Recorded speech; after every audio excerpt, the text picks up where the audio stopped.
let me show you around. Here we are on our homepage. Please scroll down and I'll give you some fake information about my fake bank that I created.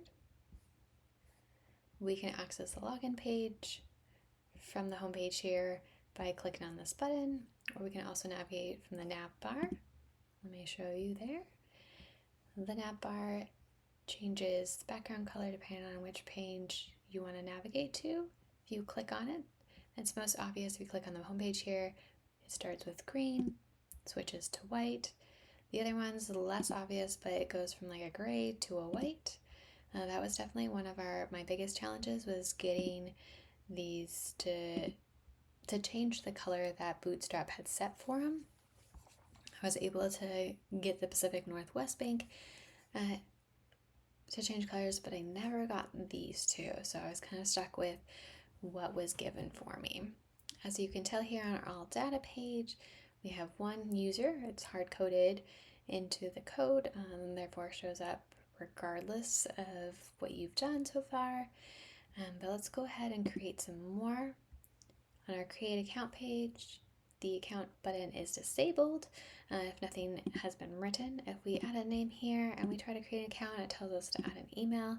If we add an email without a password, it tells us to add a password. If we add a password that's not long enough, it tells us that. So let's go ahead and enter it all correctly, and it's been successful. We go back and we say put in an email address but no name. It'll tell us we need a name.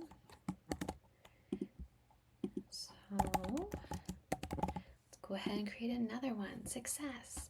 And if we navigate to the all data page, you'll see here we've got 3 different users with emails and passwords, and we've got starting balances for these two at 0, and none of them are signed in right now. So if we navigate to deposit or withdraw, it won't show us anything because it tells us we need a login, and which we can do by clicking on this button or by the nav bar. Each one will take you to the same page. I also added here, just to show you a forgot your password button, which takes you to a password or another page. Now, if you enter an email address that doesn't actually exist in the system, it should tell us that it does not match a current user. So let's go ahead and change. Now, let me just show you real quickly before I hit it. Abel's password here is secret. So let's see, forget what I'm doing. So if I click on this and put in Abel's email address here and I change this. Now, if we go to the all data page here, it has been changed to Trailmix. Let's go ahead and log in.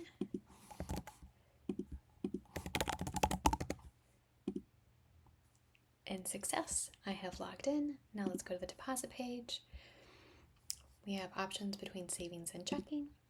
If we click cash, the button's disabled until we put an input. If we try to put in a negative amount, it will not work. You'll get an error message. If you put in letters, it will not work. You get an error message. If we go to checking here, it requires you to upload a file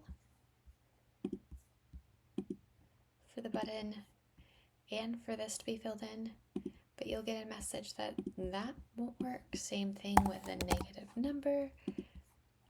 So let's go ahead and put in a positive number here. And we have a list here that's keeping track of what we do. As you can see, the balances here have changed. Let me just go ahead and put in a checking amount so that increases as well. Now if we go to withdraw here, same again, you can choose savings or checking.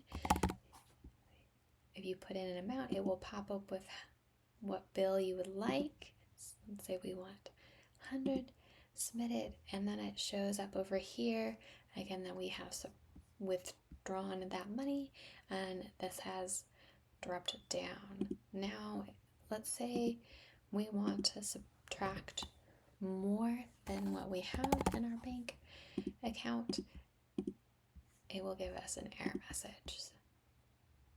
Same thing if we try to do that with savings. And I just want to show you, I do have two different drop-down menus in terms of bills. If it's below 100, you get these options. If it's above 100, you get these options. Go ahead and click another one. And I'm not sure if I've shown this yet, but if you put in number of letters, it will not work. All right, and let me show you how to log out. If you click on log out, it'll just take you to the login page. Just a quick recap of the challenges I encountered. I mentioned the nav bar, but I have to say, getting the login to switch to log out, the forgot your password, the transaction history, all of the extraneous things I added, I encountered difficulties. I could get it to work sometimes and not all the time, especially if the user wasn't logged in. I would get error messages because that information was not accessible at the time. And so it was a matter of just trying to figure out how to write my code for it to work, as well as, of course, using Google and bouncing ideas off of my significant other. I already showed you all the extra features, the forgot password, the transaction history.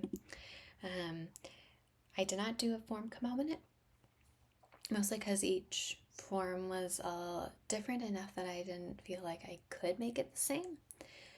And as for design decisions, it was mostly I wanted to add as much options available that I would see at a normal banking website, but also keep it simple and clean.